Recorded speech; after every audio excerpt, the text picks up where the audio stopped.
శ్రీగురుభ్యో నమః. హరి ఓం. శ్రీ మహాగణాధిపతయే నమః. శ్రీ మహాసరస్వత్యై నమః. హరి ఓం.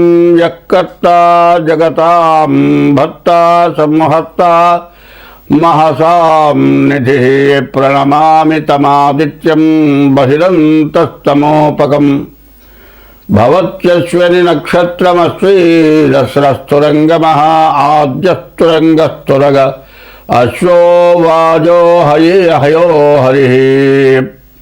ఫిబ్రవరి నెల 2వ రాశి వృషభ రాశి. ఈ వృషభ రాశి ఫలితాలు చెప్పుకుందాం. తులా వృషభ రాశులకి గురువు అధిపతి. గురువు ద్వితీయంలో ఉన్నాడు, గురువు లగ్నంలో ఉన్నాడు, మరి ద్వితీయంలో కుజుడు ఉన్నాడు. ఇది చెప్పాలంటే ఈ రాశి పూర్తిగా బాగాలేదు. ఈ రాశి బాగాలేదు. అయితే నేను చెప్పేదాంట్లో చాలామందికి కొంత సమస్య కొద్దిగా సరిగా చెప్పట్లేదు, అంతా బాగాలేదని చెబుతున్నాడు అనుకుంటారేమో. దాని వివరం చెబుతున్నా. ఇప్పుడు 25 వంతులే గోచారం చెబుతున్నా. జన్మలగ్నం 75 వంతులు. ఈ గోచారం రీత్యా నీ ఎదురు లేదు, మేషరాశి అంతా బాగుంది, నీకేం పర్వాలేదు, అంతా బాగుంది అని నేను చెప్పాను అనుకోండి. మీ జన్మలగ్న రీత్యా నష్టం వస్తే ఇప్పుడు ఏమంటావు? బాగుందని చెప్పాడే, నాకు బాగాలేదంటావా లేదా? అందువల్ల జాతక రీత్యా కూడా చూసుకోవాలి. అందువల్ల పూర్తిగా బాగుందనేది కాదు. గోచారం అనేది జన్మ నక్షత్ర రీత్యా 25 వంతులే జరుగుతుంది. అయితే గోచార రీత్యా ఈ వృషభ రాశికి, వృషభ రాశిలోనేమో గురువు, ద్వితీయంలో కుజుడు. మరి ఈ 2 గ్రహాలు ఏం చెబుతారు? ద్వాదశాష్టమ జన్మస్థం శని మంగారకో గురుహో కుర్వంతి ప్రాణ సందేహం స్థానచలనం ధనక్షేమని. 12 కానీ 1 కానీ 2 కానీ గురువు కానీ శని కానీ కుజు కానీ ఉండేటట్లయితే స్థానచలనం ధనక్షయం. గురువు 1 ఉన్నాడు, 2 కుజుడు ఉన్నాడు. దీనివల్ల ఉండే ఇంట్లో నుంచి ఖాళీ చేసి వెళ్ళాల్సి వస్తుంది. సొంత ఇల్లైనా కూడా ఏదో ఇబ్బంది అవుతుంది. చేసే ఉద్యోగం నుంచి పోవాల్సి వస్తుంది. అయితే దీంట్లో నుంచి మారిపోతే చాలామంది అనుకుంటారు, ఇల్లు నాకు కలిసి రాలేదు కాబట్టి ఇంకో ఇంట్లో పోతారంటే దొంగెత్తి దొంగలని మొద్దెట్టుకున్నట్ట. ఇంకో ఇంటికి పోతే ఇంకా ఇబ్బంది అవుతుంది, ఇంకో ఉద్యోగం పోతే ఇంకా ఇబ్బంది అవుతుంది. కాబట్టి గురు కుజుడు పూర్తిగా బాగాలేదు. బాగున్న గ్రహాలు ఏమిటంటే శుక్రుడు, రాహువు. ఈ 2 గ్రహాలు తప్పితే ఏ గ్రహము బాగాలేదు. కాబట్టి ఈ రాశి వాళ్ళకి పూర్తిగా బాగాలేదని చెప్పాలి. ముఖ్యంగా గురు కుజుల వల్ల యాక్సిడెంట్లు కావచ్చు, దెబ్బలు రావచ్చు, అనారోగ్యాలు రావచ్చు. ఉద్యోగం చేసే చోట ఎవడో దొంగతనం చేసి నీ నెత్తిన దొంగతనం వేయొచ్చు. అదే కాదండి, రోడ్డు మీద వెళుతూ ఉంటావు, 2 పోట్లాడుకుంటూ ఉంటారు, నిలబడి చూస్తావు, వాళ్ళు పోట్లాడుకుంటూ ఒకడు ఏం చేస్తాడు, దేవుడి దగ్గరికి కత్తి తీస్తాడు, ఎదుటి వాడిని పొడుస్తాడు, వీడు పరిగెత్తుతాడు, వాడి కింద పడి చేస్తాడు, పోలీసులు వస్తారు, చూస్తూ ఉన్నవాడిని నిన్ను పట్టుకుపోతారు. ఏమిటా అంటే నీ కర్మ, గ్రహస్థితి బాగుండా లేకపోవటమే కారణం. కాబట్టి జాగ్రత్తగా నీవు చేసే వృత్తి ఒళ్ళు దగ్గర పెట్టుకొని చేసుకోవటం, తర్వాత మీ జాతక రీత్యా ఎట్టా ఉందో చూసుకోవటం. దాదాపుగా చెప్పాలి అంటే ఉన్న గ్రహాల్లో 2 గ్రహాలే బాగున్నాయి. శుక్ర రాహువులు బాగున్నాయి. వివాహం జరగడానికి బాగా అవకాశం ఉంది. ఈ వివాహం జరిగేటప్పుడు ఎట్లా ఉంటుందంటే, భార్య రూపవతి శత్రువు అన్నాడు. వాడు ఏం చేశాడంటే అందమైన పిల్లని చేసుకున్నట్ట. నాబోటి వారని చెప్పారు, రూపవతి శత్రువు అన్నట్ట. మంచి అందగతి అయితే నీ పిల్లని శత్రువు అవుతుంది అంటే ముక్కు కోసేటవాడు. అది కాదు కావాల్సింది. వివాహం కావటానికి అందంగా పిల్ల ఉండటం కాదు, నీ జాతకంలో బాగుందా లేదా, వివాహం చేసుకుంటానికి అవకాశం లేదా, ఉందా లేదా, వివాహం చేసుకోవాలంటే ఆ పిల్లకి నీకు జాతకం కలిసిందా లేదా, శస్త్రాస్త్రాలు, కాలసర్ప దోషాలు ఇవన్నీ ఉంటాయి. ఇటువంటివన్నీ కూడా జాగ్రత్తగా చూసుకొని వివాహం చేసుకుంటే నీకు బాగుంటుంది. వివాహం బాగానే జరుగుతుంది. తర్వాత విపరీతమైన డబ్బు ఖర్చు అవుతుంది, విపరీతమైన అప్పులు అవుతాయి, దండగా మారి ఖర్చు ఎక్కువ అవుతుంది. ఈ టైంలో వివాహం చేసుకుంటానికి కానీ, ఇల్లు స్థలమో పొలమో కొనుక్కుంటానికి కానీ అవకాశం ఖచ్చితంగా ఉంది. అటువంటి టైంలో అప్పు చేసుకొని పెళ్లి చేసుకున్నా, అప్పు చేసుకొని ఇల్లు కట్టుకున్నా దాన్ని ఏమంటారంటే పెళ్లి చూసి చూడు ఇల్లు కట్టి చూడు అన్నారు. పెళ్లి చేసినా ఇల్లు కట్టినా 6 నెలల దాకా దరిద్రం బాధ ఉంటుంది. కానీ జీవితంలో జరగాల్సిన మంచి జరిగింది కాబట్టి ఎంత కష్టమైనా ఇబ్బంది లేదు. కష్టపడి బాకీలు తెచ్చుకుంటావు. చేతులారా పోగొట్టుకుంటే ఎవరికో అప్పిస్తావు, వాడు పలారైపోతాడు, నీ డబ్బులు రావు. అవి వృధా. ఒక ఇల్లు కొనుక్కున్నా పెళ్లి చేసుకున్నా జీవితానికి అవసరమైనది జరుగుతుంది. కాబట్టి ముందు మీ జాతకం చూపించుకోండి. వివాహం కావాలంటే సరైనటువంటి పరిస్థితులు ఉన్నాయో లేవో చూసుకోండి. నష్టం రాకుండా ఉండాలంటే ఉన్న గ్రహాల్లోకి వచ్చేటప్పటికల్లా 2 గ్రహాలు బాగుంటే 6 గ్రహాలు పూర్తిగా బాగాలేవు. ఈ 6 గ్రహాలకి తగిన శాంతి చేసుకోవాల్సి ఉంటుంది. కాబట్టి ప్రతి వాళ్ళు ఏం చేస్తున్నారంటే నా జాతకం చూడండి. నీ జాతకం అంటే రాశిని బట్టి పూర్తి జాతకం కాదు. రాశిని బట్టి కొంతే ఉంటుంది. అది కూడా కరెక్ట్ రాశి అయితేనే నీ జాతకం అవుతుంది.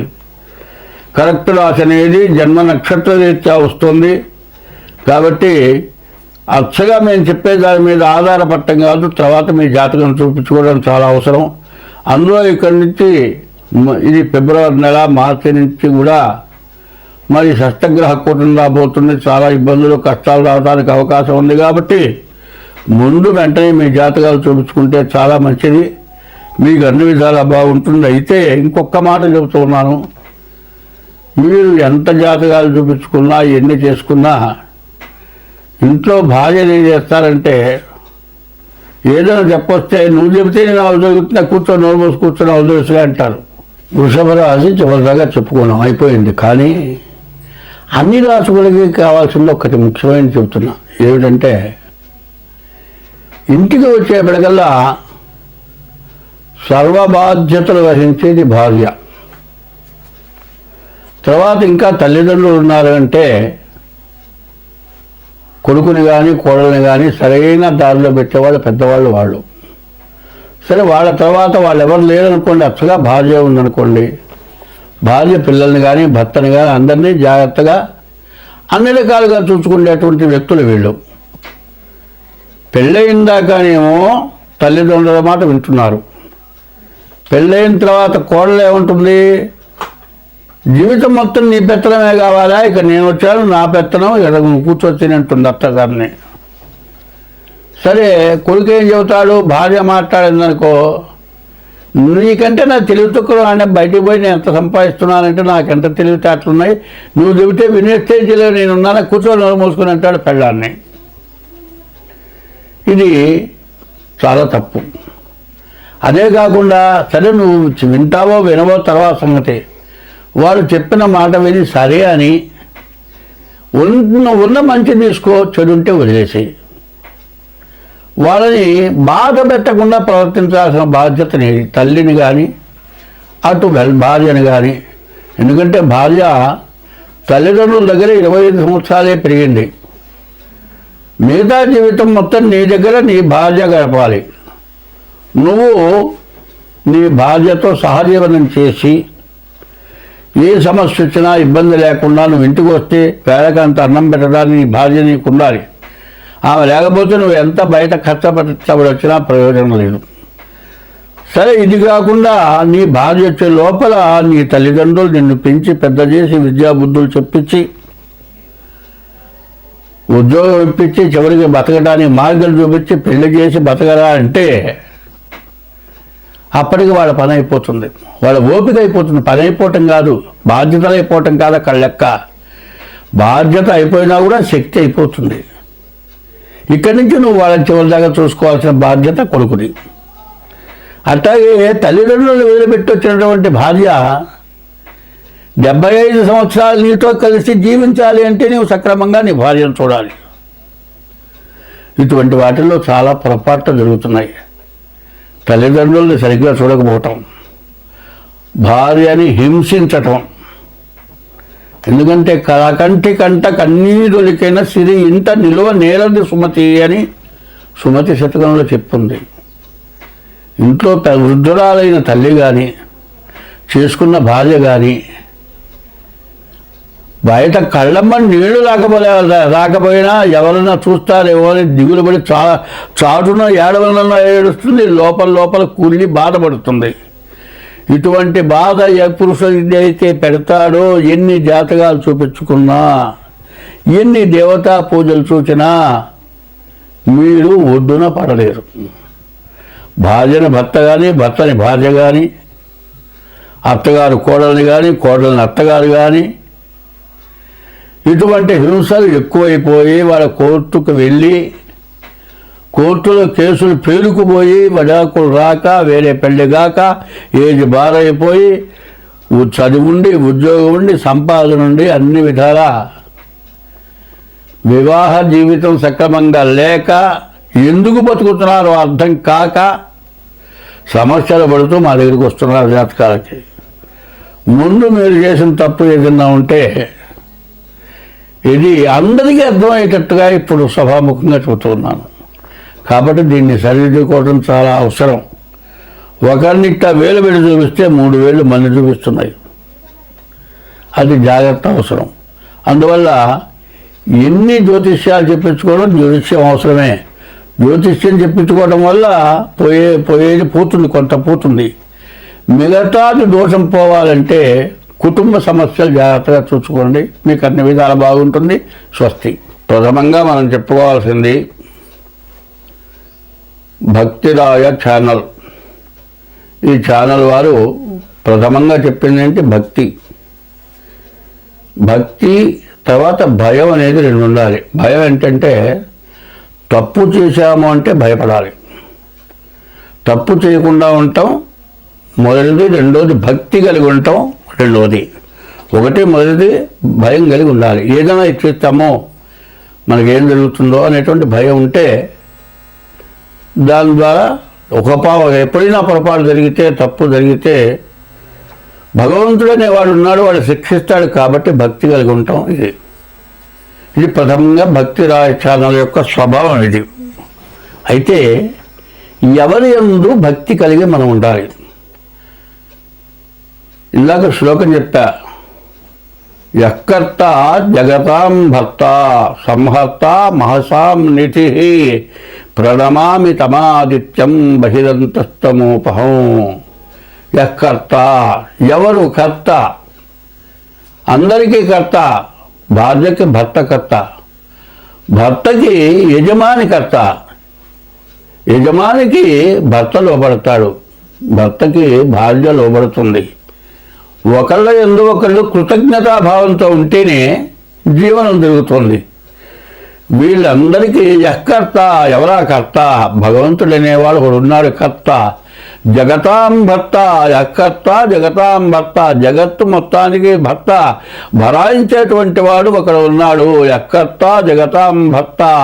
సంహర్త, అందరినీ సంరక్షిస్తున్నాడు. సంహర్త మహసాం నిధి. మొత్తం ప్రపంచం, భూమి ఆకాశము రెండింటి యందు 84 లక్షల జీవరాశులు ఆకాశంలో తిరిగేవి 21 లక్షలు, భూమి పైన తిరిగేవి 21 లక్షలు, భూమి లోపల తిరిగేవి 21 లక్షలు, నీటిలో తిరిగేవి 21 లక్షలు. మొత్తం కలిపి 84 లక్షల జీవరాశుల్ని సంరక్షించేటువంటి భగవానుడి వలయ అంటే సంహర్త, అందరినీ సంరక్షిస్తున్నాడు. మహసాన్నిధి, ఇంతమందిని రక్షించడానికి, పోషించడానికి యజమాని అయినటువంటి వాడి దగ్గర తగినంత ధనం ఎట్లా ఉండాలో అదే విధంగా 84 లక్షల జీవరాశుల్ని సంరక్షించడానికి తగినటువంటి శక్తి, ధర్మం, భక్తి అన్నీ కలిగినటువంటి వాడు ఒకడున్నాడు. ఆయన ఎవరంటే ఆదిత్యోర్కో రవిర్భాను భాస్కరశ్చ దివాకర మార్తాండ స్మితాహేళస్తీక్షాంశన్ బిహరో రవి. సూర్యుడనేవాడు ఒకడున్నాడు. ఆయన 12 పేర్లు కలిగి ఉన్నాడు. ఆదిత్య, అర్క, రవి, భాను, భాస్కర, దివాకర, మార్తాండ, సవిత, హేళి, తీక్షాంశో, మిహిర, రవి రవి అని 12 పేర్లు అటువంటి వాడు సూర్య భగవానుడు. ఎవరయ్యా అంటే సమస్త జీవరాశులకి, సమస్త దేశాలకి, 84 లక్షల జీవరాశులకి, ప్రపంచం మొత్తానికి, అన్ని చోట్ల కనపడేటువంటి, అన్ని మతాలకి కనపడేటువంటి భగవానుడు ఒక్కడే సూర్య భగవానుడు. ఆ సూర్య భగవానుడు వల్ల ఆయనే భగవంతుడిగా సూర్యోదయ అస్తమయాల వల్ల ఒక పండక్కి ఆ సూర్యుడు చూసే పండుగ చేస్తూ ఉన్నాం. నిన్న జరిగినటువంటి పండుగ సూర్యుడు మకర నుంచి సంక్రమణం వచ్చినటువంటి రోజున పండుగ చేశాము. అటువంటి సూర్య భగవానుడే అందరికీ కనబడేటువంటి భగవంతుడు, ప్రతినిత్యం మనకు దర్శనమిచ్చేటువంటి భగవంతుడు. అటువంటి భగవంతుడు ఒక్క సెకండు భూమి మీద పడకపోయినట్లయితే మన యొక్క జీవరాశులు ఏమైపోతాయి? సర్వం వినాశనమైపోతాయి. రకరకాల వ్యాధులు పడతాయి, రకరకాల జీవరాశులు ఉద్భవిస్తాయి. ఆ జీవరాశుల వల్ల మరణాలు సంభవిస్తాయి. కాబట్టి అటువంటి భగవంతుడిని మనం ప్రార్థించాము. ఆ భగవంతుడి యందు భక్తి కలిగి, జ్ఞానం కలిగి, ఎప్పుడూ కూడా సూర్యుడు ఉదయించేప్పుడు ఉదయం బ్రహ్మస్వరూపము, మధ్యాహ్నంతు మహేశ్వరము, సాయంకాలం స్వయం విష్ణు, త్రికాలం వహ దివాకరం, 3 వేళలా ఉదయం పూట బ్రహ్మ, మధ్యాహ్నం పూట మహేశ్వరుడు, సాయంకాలం పూట ఈశ్వరుడు, 3 వేళలా 3 రూపాలతో ఉన్నటువంటి భగవానుడైనటువంటి సూర్య భగవానుణ్ణి మనం ప్రతిరోజు నమస్కరించి పూజించి, ఆయన లేకపోతే మనం లేము, ఆయన వల్లే మనం బ్రతుకుతున్నాము అనేటువంటి భక్తి భావం కలిగి ఇంతమంది బతకటానికి, ఇంతమంది జీవించడానికి సూర్య చంద్రుల వల్లే మనకు జరుగుతోంది. అటువంటి సూర్య చంద్రుల వల్ల మనకు జరుగుతోంది ఏంటంటే, ఎట్లా పుట్టావయా అంటే, ప్రతి జీవరాశి కూడా ప్రాణి అనేది ఒకటి ఉంది. ఆ ప్రాణి పోయిన తర్వాత ఎంత మెలుగురు పురుగులాగా ఉంటుంది. అది వెళ్ళిపోయి భగవానుడు అయినటువంటి ఆకాశంలోకి వెళ్ళిపోయి ఆ సూర్య భగవానుడి దగ్గర, అసలైన భగవంతుడి దగ్గర ఉంటుంది. అది దాని టైం అయిపోయిన తర్వాత వర్షం కురిసేటప్పుడు నీటిలో కలిసి ఆ ప్రాణి వస్తుంది. ఆ ప్రాణి నీటిలో కలిసి భూమి మీద పడుతుంది. ఆ భూమిలోకి వచ్చేప్పటికి ఆ నీళ్లలో నుంచి భూమి యందు పుడుతుంది. భూమి యందు పుట్టినటువంటి నీటితో కలిసినటువంటి ప్రాణాన్ని, నీళ్లు లేకపోతే బ్రతకలేం కాబట్టి ఆ నీళ్లు ఎవరైతే తాగుతారో వారి యందు గర్భధారణ జరిగి జన్మనిస్తున్నారు. చెట్లు కావచ్చు, పక్షులు కావచ్చు, మనుషులు కావచ్చు, రకరకాల జీవరాశులంతా కూడా ఈ ప్రాణి వల్ల ఉద్భవిస్తున్నాయి. ఈ ప్రాణి ఉద్భవించడానికి భూమి తల్లి, అందరినీ మించిన తల్లి భూమి, అందరికీ తండ్రి సూర్య భగవానుడు. ఈ తల్లిదండ్రులు మానవులకి జన్మనిచ్చింది తల్లి. అట్లాగే ఈ మానవులందరికీ జన్మనిచ్చిన తల్లి భూమి. అందరినీ పోషిస్తున్నవాడు భర్త, అనగా పోషణకర్త సూర్య భగవానుడు. అటువంటి భూమి అయినటువంటి తల్లికి అందరినీ సంరక్షించేటువంటి సూర్య భగవానుడు ఎటువంటి వాడు? ఒక సూర్యుండు సమస్త జీవులకు తానొక్కొక్కడైతో చుపోలికయే దేముడు సర్వకాలమ మహాలీలం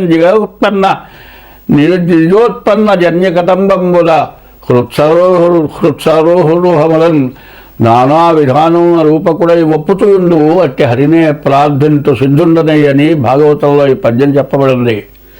ఒక సూర్యుండు సమస్త జీవులకు తానొక్కొక్కడైతో చుపోలిక, ఏ దేముడు సర్వకాలము మహాలీలన్ జగత్పన్న నిజోత్పన్న, ఇటువంటి భగవంతుడు ఎవరైతే ఉన్నారో ఆ భగవంతుడికి నమస్కారం చేస్తున్నాను అని పోతన గారు చెప్పినటువంటి పద్యం ఇది.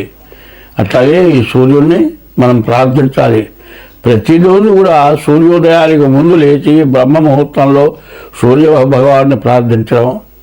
ఇప్పుడు ఈ భక్తిరాయ టీవీ పెట్టినటువంటి దాని గురించి, ఇది ప్రత్యేకతగా భక్తి అనేది ప్రధానం. భక్తికి మూలం ఏమిటాయంటే సాధన. సాధన ఏమిటాయంటే మన జన్మలో ఎప్పుడూ ఎటువంటి పొరపాటు జరగకుండా ఉండటమే సాధన. ఆ సాధన ద్వారా భక్తి కలిగితే జీవుడు మళ్ళీ పునర్జన్మ అంటూ ఉంటుంది. కాబట్టి ఉత్తమమైన జన్మ కలిగి మానవుడు బతుకుతాడు. కాబట్టి ఇది భక్తి ఛానల్లో భక్తికి ప్రధానమైన విషయం తండ్రి సూర్యుడు, తల్లి భూదేవత, వీళ్ళిద్దరిని మనం ముందు ప్రార్థించాము. ఈ సూర్య భగవానుడే 12 రాసుల యందు ఉంటున్నాడు. ఈ 12 రాసులకి 27 నక్షత్రాలు, 27 నక్షత్రాలకి 4 పాదాలు చొప్పున 108 పాదాలు. 108 పాదాలని 12 చేత భాగిస్తే 9 చేత భాగిస్తే 12 రాసులు వస్తున్నాయి. సరిగ్గా చెప్పాలంటే మేషం దగ్గర నుంచి మీనం వరకు రాసులు చెబుతున్నాము.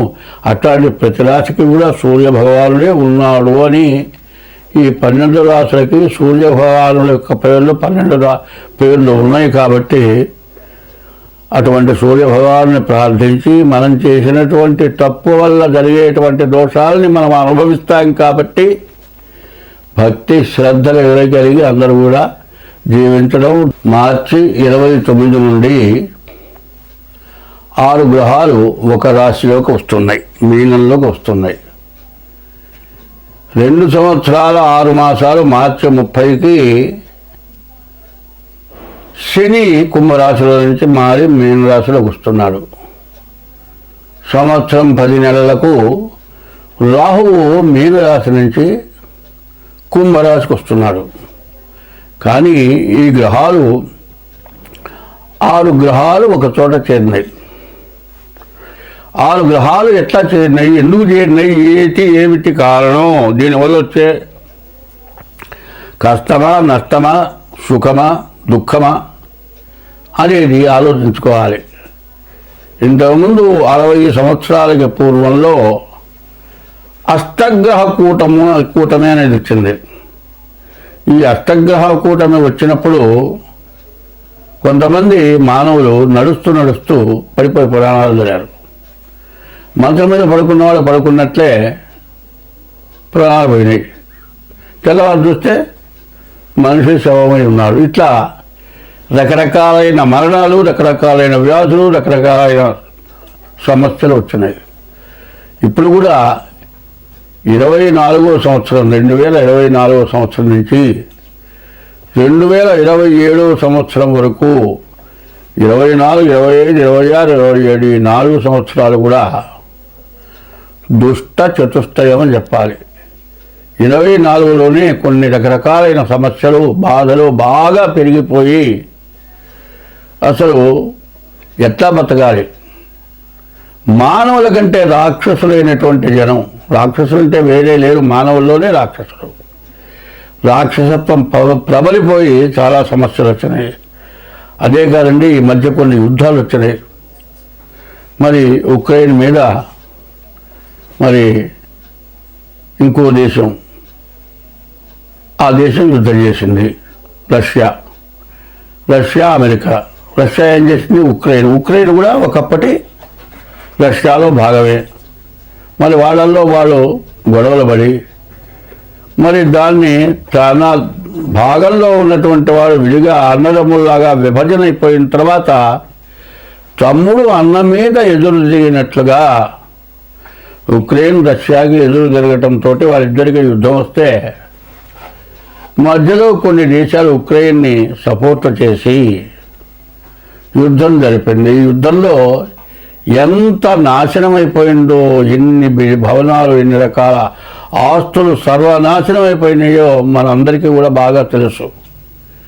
మానవ జన్మ ఎత్తిన వాళ్ళు, చదువుకున్న వాళ్ళందరూ కూడా ఇది పెద్ద యుద్ధం, ప్రపంచ యుద్ధంగా మారిపోతుంది అని భయపడ్డాం. అటువంటి యుద్ధం మారింది అంటే కారణం ఏంటంటే గ్రహాల యొక్క సమస్య. 24లో ఈ విధంగా మనకు జరిగింది. మనకి జరుగుతుంది 25 ప్రారంభమైంది, 25, 26, 27. ఇప్పుడు ఒక్కొక్క రాశికి ఒక్కొక్క రకంగా ఉన్నది అని చెప్పటం కాదు ఇక్కడ కావాల్సింది, అందరికీ ఉన్నది. ఎట్లా ఉన్నది అంటే ఒక ఇంట్లో ఒక వ్యక్తికి ఒక గ్రహం బాగాలేదనుకోండి, దానివల్ల ఒక వ్యాధి వచ్చింది. ఆ వ్యాధి నిర్మూలన చేయాలి అంటే ఇంట్లో ధనం ఖర్చు పెట్టాలి, అందరూ కూడా దానికి త్యాగం చేయాలి. అట్లా చేస్తేనే ఆ ఇంట్లో వాళ్ళకి ఆ వ్యాధి తగ్గటానికి వీలవుతుంది. ఇది ఒక ఇంటికి ఒక కుటుంబానికి వచ్చిన వ్యాధి కాదు, ప్రపంచానికి వచ్చిన వ్యాధి. ఈ షష్టగ్రహ కూటం ప్రపంచానికి వచ్చిన వ్యాధి. ఎందుకంటే నేను చాలామంది ఫలానా రాశి వరకు ఇబ్బంది, ఫలానా రాశి బాగా బాగుంది, ఫలానా రాశి వల్ల బాగా సంపాదించుకుంటారు, ఇటువంటి మాటలు కాదు చెప్పాల్సింది. ఎప్పుడు కూడా మంచి చెప్పాల్సిన అవసరం లేదు. నువ్వు కోటీశ్వరుడు అవుతారా అని చెబితే కాదయా, నువ్వు పుట్టినప్పటి నుంచి కోటీశ్వరుడు అంటే నువ్వు నా జాతకం చెప్పేది ఎందా, నాకు కోట్లున్నా నువ్వు చెప్పేది ఎందని అవుతాడు. అది కాదు కావాల్సింది. నీకు కోర్టు ఉన్నా కూడా మధ్యలో నష్టం వచ్చేసేసి 60 సంవత్సరాలు సంపాదించిన మొత్తం సర్వం పోయి కేర్ ఆఫ్ ప్లాట్ఫారం అయిపోయే పరిస్థితి వచ్చినప్పుడు దాన్ని గుర్తు చేయటం ధర్మం. అట్లాగే ఇప్పుడు 2025 నుంచి 27 లోపల గ్రహాల వల్ల రకరకాల సమస్యలు వస్తున్నాయి. ఇప్పుడు మనం ఆనందంగా ఉన్నామనేది కాదు, అందరం బాగుండాలి. ఇప్పుడు సమస్యలు ఏమిటంటే మన మతం హిందూ మతం. హిందూ మతం అనేది ఎటువంటిదంటే ప్రపంచ దేశాల్లో కూడా పూజింపబడుతున్న మతం హిందూ మతం. హిందూ మతం ఎటువంటిది? అనాది మతం. అనాది మతం అంటే ఎవరు పుట్టించింది కాదు, మొదటి నుంచి ఉన్నటువంటి మతం. ఇందులో న్యాయశాస్త్రం ఏం చేస్తున్నారు? ధర్మశాస్త్రంలో కొంత భాగాన్నే న్యాయశాస్త్రం తీసుకొని కోర్టులో డిక్లేర్ చేస్తున్నారు. ఈ 6 గ్రహాలు ఒకతోటి చేరినాయి. ఇప్పుడు 60 ఏళ్ల క్రితం అష్టగ్రహం 8 గ్రహాలు ఒకచోట చేరినాయి. ఈ గ్రహాల వల్ల వచ్చినటువంటి సమస్య ఏమిటి? ప్రతి వాళ్ళు రకరకాలుగా చెబుతూ ఉన్నారు. ఇది కాదు మనకు కావాల్సింది. మెయిన్ అసలు ఏమిటి? ఆ మెయిన్ ఎట్లా ఉంటుంది? మెయిన్ అనేది మొదటిది ఎట్లా ఉంటుంది? ఏమంటే శరీరం ఉంది కదా, శరీరానికి 8 రంధ్రాలు ఇచ్చారండి. ఆ 8 రంధ్రాలు ఏంటి? చెవులు 2, కళ్ళు 2 4, ముక్కులు 2 6, నోరు 1 7. 9 రంధ్రాలు ఎక్కడున్నాయి? ఈ మెడకాయ దగ్గర నుంచి పైన 7 రంధ్రాలు ఉన్నాయి. మిగతా 2 రంధ్రాలు 1 2 మొత్తం కలిపి 9 రంధ్రాలు అయినాయి. ఈ 9 రంధ్రాలు 9 గ్రహాలు అయినాయండి. ఈ 9 గ్రహాలు కాదు, 9 రకరకాల ధాన్యాలు ఉన్నాయండి. ఈ 9 సంఖ్య ఎన్ని రకాలుగా ఉందో చూడండి. మరి చిరుధాన్యాలు అంటున్నారు ఇవాళ ప్రతి వాళ్ళు. చిరుధాన్యాలు తినగా 9 రకాల ధాన్యాలు తినమంటున్నారు. అట్లాగే 9 రంధ్రాలు, 9 గ్రహాలు, ఇవన్నీ కూడా ఏం చేస్తున్నాయి అనేది మనకు కావాలి మెయిన్గా. అయితే ఎవరికో వస్తుందనే మాటకి నేను అడుగుతున్నాను. ఎవరికో కాదు, నీకే రావచ్చు. కన్నుందండి, కన్ను ఒక గ్రహం రక్షణ చేస్తుంది, ఒక గ్రహం చెవుల్ని రక్షణ చేస్తుంది, ఒక గ్రహం నోరుని రక్షణ చేస్తుంది, ఒక గ్రహం ముక్కుని రక్షణ చేస్తుంది, ఒక గ్రహం కాళ్ళు చేతులు వీటిని రక్షణ చేస్తుంది. దీంట్లో ఏది రక్షణ చేయకపోయినా ఎవరికి ఇబ్బంది? నీకేగా ఇబ్బంది. అట్లాగే కుటుంబ వ్యవస్థలో ఎవరో ఒకళ్ళకి ఇట్లా ఇబ్బంది కలిగితే ఏమవుతుంది? అందరికీ బాధే. సరే, కుటుంబంలో ఒక వ్యక్తికి ఒక ఇబ్బంది కలిగితే కుటుంబంలో వ్యక్తులందరికీ ఇబ్బంది కదా అనుకుంటే, ఒక దేశానికే ఇబ్బంది కలిగితే దేశంలో ప్రజలందరికీ కూడా ఇబ్బంది కలుగుతుంది. రాజపాపం పురోహిత, రాజు చేసినటువంటి పాపాన్ని పురోహితులు అనుభవించాలి, పురోహితులు చేసిన పాపాన్ని ప్రజలు అనుభవించాలి. ఈ అనుభవం లేకుండా పోవాలంటే దైవభక్తి కావాలి. ఈ దైవభక్తి అనేది ప్రధానంగా ఉండాలి. ఏమండి, జ్యోతిష్యం చెబుతున్నారు, జ్యోతిష్యంలో మాకు జరగట్లేదు, మాకేమీ లేదు, అంతా జ్యోతిష్యం ఏం చెబుతున్నారు, తలావు చెబుతున్నారు, ఏది చెప్పినా ఏది చేసినా మాకు బాధలు పోవటం లేదు అనేవాళ్ళు చాలామంది ఉన్నారు. ఎందుకు పోవటం లేదు? మనం జ్యోతిష్యం ప్రకారం పూజ చేసాము, పూజ చేస్తే ఎందుకు పోలేదు అనేది కాకుండా పూజల వల్లే పోవటం లేదా, ఇంకే దీనివల్ల పోవటం లేదు మనకి ఈ బాధలు అనేది మనం మెయిన్గా ఆలోచించుకోవాలి. ఎట్లాగూ ఎప్పుడు కూడా స్త్రీని తల్లి, భూమి తల్లి, అమ్మవారు తల్లి, అట్లాగే ఇంట్లో గృహి తల్లి. ఆడమనిషికి ఏం చెప్పారు? 4 రకాల స్త్రీలు ఉన్నారు. మరి 4 రకాల స్త్రీలలో మంచి జాతి స్త్రీలు ఉన్నారు, రకరకాలు ఉన్నారు. వాళ్ళ వల్లే ఈ లోకం దేశం బాగుపడుతోంది. అందువల్ల భార్యని పెళ్లి చేసుకున్న తర్వాత వాడు ఇంట్లోనే భార్యని అట్టబెడుతున్నాడు. భార్య ఇంటి బాధ్యతలను తీసుకుంటోంది. ఎవరిని ఎట్టా చూడాలో అట్టగా చూస్తోంది. ఆమె ఎట్లా ఉంటుంది? కాజువేషు దాసి, చేసే పనులలో దాసిగా పనిచేస్తుంది. కరణేషు మంత్రి, భర్తకి సలహా ఇవ్వటంలో మంచిగా ఉపయోగపడుతోంది. భోజ్యేషు మాత, భర్తకి భోజనం పెట్టేప్పుడు తల్లిలాగా పెడుతోంది. శయనేషు రంభ, భర్తతో పడుకున్నప్పుడు రంభలాగా ఉంటుంది. షట్కర్మయుక్త, 6 కర్మలు చేస్తోంది. కులధర్మపత్ని అన్నారు. భర్త అంటే భరాయించేవాడు, భార్య అంటే భాగాన్ని పంచుకుండేది ఈ రెండు, భూమి ఆకాశం. సూర్యుడు భూమి తల్లి, సూర్య భగవానుడు తండ్రి. వాళ్ళెట్టాగో మనం భూలోకంలో కూడా భార్య భర్త, భర్త సూర్యుడు, భార్య భూమి. భూమి ఏం చేస్తుంది? భూమిలోంచి నీళ్ళు వస్తున్నాయి, నవధాన్యాలు పండుతున్నాయి, మరి సముద్రంలో ఉప్పు నీళ్ళు వస్తున్నాయి, మరి నదిలోనే మంచినీళ్ళు వస్తున్నాయి. ఇవి కాక విషవాయువులు వస్తున్నాయి, ఆయిల్స్ వస్తున్నాయి. మరి మంచినీళ్ళు వస్తున్నాయి తాగుదాం కదా అని మంచినీళ్ళు తాగాలి, బావిలో నుంచి ఆయిల్ వస్తుంది కదా, అది తాగితే బతుకుతావా? బతకం కదా. ఏది తినాలో అది తినాలి, ఏది తాగాలో అది తాగాలి. అది కూడా ఎక్కడి నుంచి వస్తుంది? అంతా భూమి నుంచే ఉద్భవిస్తుంది. అట్లాగే స్త్రీ వల్లే అన్నీ ఉద్భవిస్తున్నాయి. ఇవి తెలుసుకొని కామక్రోధశ్చ లోభశ్చ దేహే తిష్టంతి తస్కరాః జ్ఞానవిత్తాపహారేణ తస్మాత్ జాగ్రత్త. కామం క్రోధము, ఈ కామం క్రోధం రెండింటి వల్లే దేశమంతా సర్వనాశనమైపోతుంది. కామం అనేది చాలా తక్కువ. ఎటువంటిది? యవ్వనం చాలా కొద్ది. మనిషి 100 సంవత్సరాలు బతికితే బాల్యం 25 సంవత్సరాలు, యవ్వనం ఒక 5 సంవత్సరాలు ఉంటుంది. కౌమారం వార్ధక్యం అంటే 100 సంవత్సరాలు ఇచ్చాడు. 100 సంవత్సరాల వయస్సులో సరిగ్గా యవ్వనం అనేది పూర్తిగా 10 సంవత్సరాలు ఉందని చెప్పడానికి ఇప్పుడు లేదు. ఈ యవ్వనంలో చేయరాని పనుల వల్ల మనకు ఈ గ్రహాలన్నీ కూడా మారిపోతున్నాయి. కారణం ఏమిటా అంటే కుక్కలకు ఒక టైం ఇచ్చాడు సంగమం చేయటానికి. మరి కొన్ని జాతులకి ఏనుగు నీటిలో సంగమం చేస్తుంది. మనం ఏం చేస్తున్నాం? అన్నీ తెలుసు. 24 గంటలు ఆడది కావాలి వీడికి. ఏ టైము వేళ పాడ లేదు. మరి వాళ్ళే మిగతా జాతులు ఏం చేస్తున్నాయి? వాటికి ఇచ్చిన టైంలోనే సంగమం చేస్తున్నాయి. దానివల్ల మరి ఉత్పత్తి చేస్తున్నాయి. మనం ఎప్పుడు పడితే అప్పుడు. దీనివల్ల చాలా నష్టం జరుగుతుంది. ఈ కామం ఎటువంటి చేస్తుంది? ఇంట్లో భార్య ఉందంటే వాడు ఏం చేస్తాడు? ఇంకొక ఈమె 4 పిల్లలు పుట్టారు, ఈవిడిగా ఓపిక పోయింది, శక్తి నశించిపోయింది, రూపంలో కళ తగ్గింది. ఇంకొక ఆమె దొరికింది పనిచేసే చోట, ఆమె బాగా అందంగా ఉంది. ఆమె ఏం చేస్తుంది? ఈవిడెమ్మడి పడుతుంది. వీడేం చేస్తాడు? ఆమె ఎమ్మడి పడతాడు. చివరికి ఏమవుతుంది? ఇంట్లో భార్యకో ఎవరికో తెలుస్తుంది, ఆమె తగాదా పెట్టుకుంటుంది. వీడేం చేస్తాడు? నువ్వు అక్కడ వెళ్ళిపో, నువ్వు ఉంటే ఉండు, పోతే పో అంటాడు. తల్లిదండ్రులు చేస్తారు, ఈ పిల్లల్ని తీసుకెళ్తారు, కోర్టులో వేస్తారు. మరి వీడి తల్లిదండ్రులని వీడిని మొత్తాన్ని పోలీస్ స్టేషన్లో పెడతారు, కేసు అవుతుంది. సరే ఎట్టా డైవర్స్ తీసుకుంటారు, బాగానే ఉందండి. ఈ తల్లిదండ్రులు ఏం చేస్తారు? ఈ పిల్లలు, అమ్మా నువ్వు అన్యాయం అయిపోతున్నావు, నీకు భర్త లేడు కదా, మేము ఎన్నాళ్ళు నిన్ను పోషిస్తాం, నువ్వు ఇంకో పెళ్లి చేసుకోమని పెళ్లి చేస్తున్నారు. వాడు ఏం చేస్తున్నాడు? ఎవరినో పట్టుకున్నాడు, దాన్ని వాడు పెళ్లి చేసుకుంటున్నాడు. ఇద్దరు కలిసి 4 పిల్లల్ని కన్నారు కదా.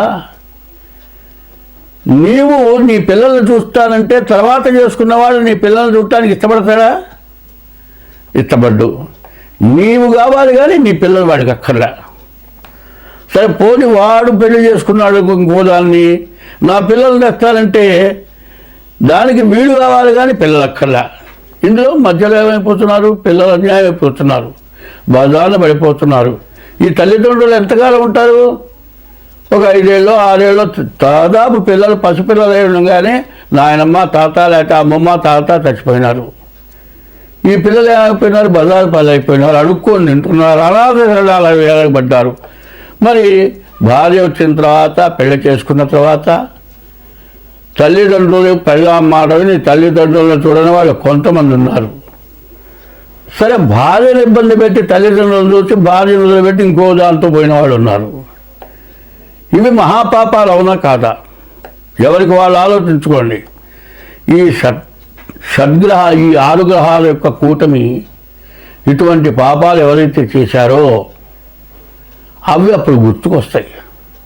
అనుభవించేప్పుడు, బాధపడేటప్పుడు ఏం చేశాను? బలానా పని చేశా, అందువల్ల నాకు ఈ కర్మ పట్టింది. జన్మనిచ్చిన తల్లిదండ్రులు పెంచి పెద్ద చేసి 25 ఏళ్ళ దాకా పెంచి చదువు చెప్పించి ఉద్యోగం ఇప్పించి పెళ్లి చేసి ఇంత చేసిన వాళ్ళని తల్లిదండ్రులు బతికించవా? నువ్వు వదిలేస్తావా? లేకపోతే డబ్బులు కట్టి వృద్ధాశ్రమంలో చేరుస్తావా?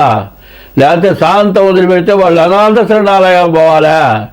పెళ్లి చేసుకున్నావు, పిల్లల్ని కన్నావు, మరి భార్య భర్త ఇద్దరు విడిపోయి వేరే పెళ్లి చేసుకొని నీవు కన్న పిల్లల్ని వదిలేసి వాళ్ళని అనాథ శరణాలయ పాలు చేస్తావా? ఇది ధర్మమా? ఇది ధర్మాన్ని అనుసరిస్తున్నారా మీరు? ఈ అధర్మాన్ని అనుసరిస్తూ జ్యోతిష్యం చెబితే ఈ జ్యోతిష్యంలో జరగట్లేదంటే చేసిన పాపం వృధాగా పోతుందా? పిల్లికి చెలగాటం, ఎలికి ప్రాణ సంకటం అన్నారు. ఒక ఎలిక కనబడితే పిల్లి ఏం చేస్తుంది?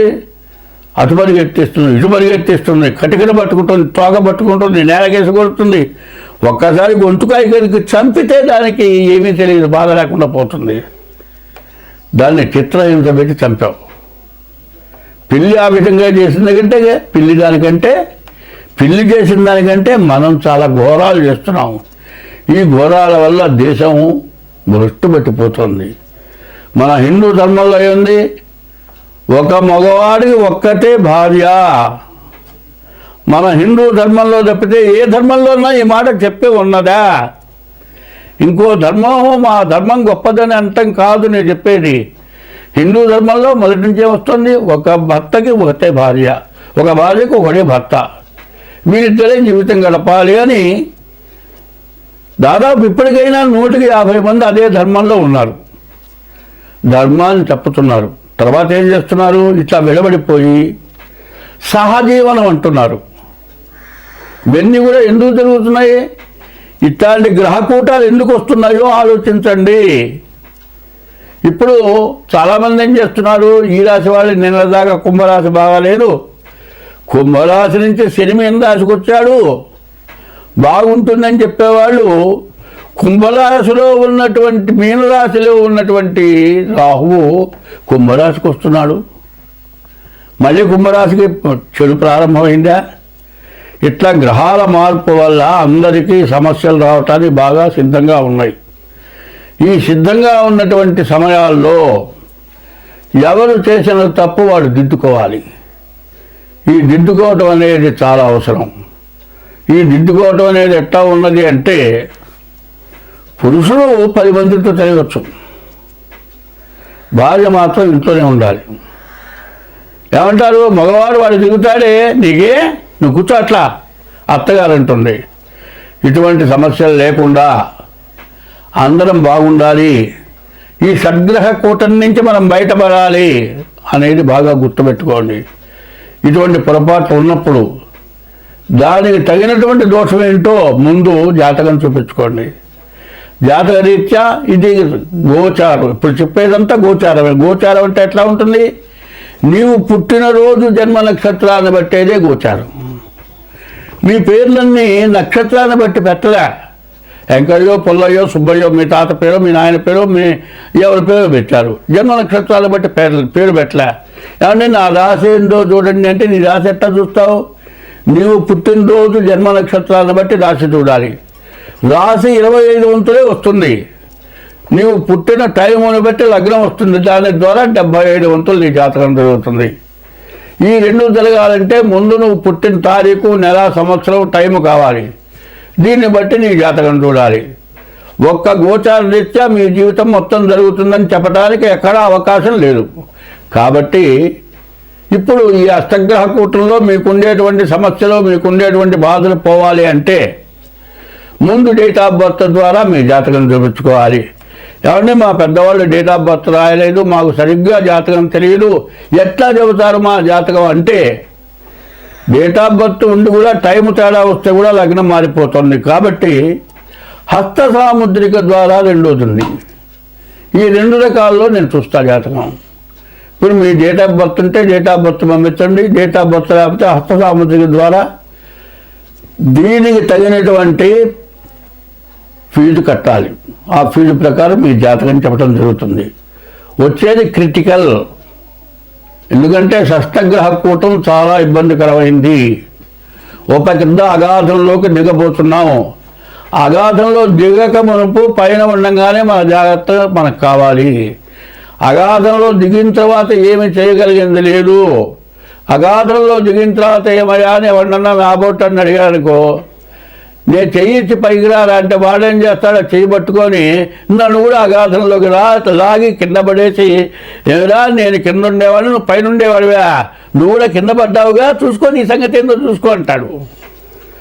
అది కాదు మనకు కావాల్సింది. అగాధంలో పడక మునుపు జాగ్రత్త పడాలి, అగాధంలో పడ్డ తర్వాత జాగ్రత్త కాదు మనకు కావాల్సింది. కాబట్టి రాబోయే మార్చి నెల నుంచి షష్టగ్రహ కూటం వల్ల సమస్యలు, బాధలు, దేశాలకు యుద్ధాలు, ప్రపంచ యుద్ధాలు, రాబోయే సంవత్సరంలో నవనాయకులు ఉంటారు. 9 గ్రహాలు, పాపగ్రహాలు ఎక్కువ ఉన్నాయి. పాపగ్రహాల వల్ల సమస్యలు ఎక్కువ ఉంటాయి. కాబట్టి ప్రతి వాళ్ళు కూడా మీ జాతక రీత్యా జరగబోయేది ఏమిటి అనేది మీరు గ్రహించాలి. మీరు బాధ లేకుండా ఉండాలి. ఎట్లా ఉండాలంటే 60 సంవత్సరాలు ఒక 2 కోట్లు సంపాదించారండి, వాడు తినగా 4 కుటుంబాలు బతికేటట్లుగా ఉన్నదండి. ఈ దెబ్బలో 2 కోట్లు కాదు, ఈ 2 కోట్లు పోయి ఇంకో 4 కోట్లు అప్పు అవుతుంది. ఈ 60 ఏళ్ళ వాడు ముందు సంపాదించగలుగుతాడా? లేదు. తర్వాత బాధపడి ప్రయోజనం ఏంటి? కాలికి దెబ్బ తగిలిందండి, ముందు సెప్టిక్ కాకుండా ఇంజెక్షన్ చేయించుకొని కట్టు కట్టించుకుంటే తగ్గుతుంది. సెప్టిక్ కాకుండా ఇంజెక్షన్ చేయించుకోకుండా కట్టు కట్టుకోకుండా తిరిగితే మట్టి అంతా పట్టుకొని సెప్టిక్ అయి వేలు పోతుంది, తర్వాత కాలు పోతుంది. అట్లాగే ఇప్పుడున్నటువంటి ఆ షష్టగ్రహ కూటం వల్ల జరగబోయేది ఏమిటంటే ముందు మీ జాగ్రత్తలు మీరు పడాలి, మీ జాతకాలు చూపించుకోవాలి. దాని యొక్క పరిస్థితి ఏమిటంటే కొన్ని గ్రహాలతో పాటు కొన్ని పూజలు కూడా ఉన్నాయి. ఆ గ్రహ దోషాలతో పాటు పూజలు చేయాలి. పూజలు ఎందుకు చేయాలి? నువ్వు చేసిన పాపం పోవటానికి కొన్ని పూజలు చేయాలి. సూర్యుడు నీకు బాగా అదేండి, సూర్యుడికి అతిదేవత ఈశ్వరుడు రుద్రుడు. సూర్యుడు జపంతో పాటు రుద్రుడు కూడా అభిషేకం చేయాలి. అట్లాగే ఒక్కొక్క రాశికి, ఒక్కొక్క గ్రహానికి, గ్రహ దోషాలకి గ్రహ పూజలు కాక దేవతా పూజలు ఉన్నాయి. ఈ దేవతా పూజలు కూడా చేసుకోవడం చాలా అవసరం. ఇట్లా ప్రవర్తించడం, ప్రతిరోజు కూడా మీ ఇష్టదేవాన్ని పూజించడం ఇవన్నీ చేసుకోవడమే కాక ఇది ఫిబ్రవరి నెల చాలా దగ్గరలోకి వచ్చింది. ముందుగా మీ జాతకాలు చూపించుకొని మీకు ఏది చేయాలో చేసుకొని, అయితే బాధలు తప్పవు. 100 వంతులు కాకుండా 25 వంతులు తగ్గుతాయి, 75 వంతులు మీరు బయటపడతారు. కాబట్టి ఈ విషయాలు మీరు బాగా అర్థం చేసుకొని జాగ్రత్తగా మీ జాతకాలు చూపించుకుని అన్ని విధాలా బాగుంటుంది. మీరందరూ సుఖంగా ఉంటారు. అందరం బాగుండాలి. బ్రాహ్మడు గోవుడు బాగుండేటైతే ప్రజలంతా కూడా బాగుంటారు, దేశం అంతా బాగుంటుంది. గోబ్రాహ్మణేభ్య శుభమస్తు నిత్యం లోకా సమస్త సుఖినో భవంతు అని చెప్పింది. కాబట్టి అందరం బాగుండాలి అంటే ముందు చెప్పిన విధం ప్రవర్తించండి.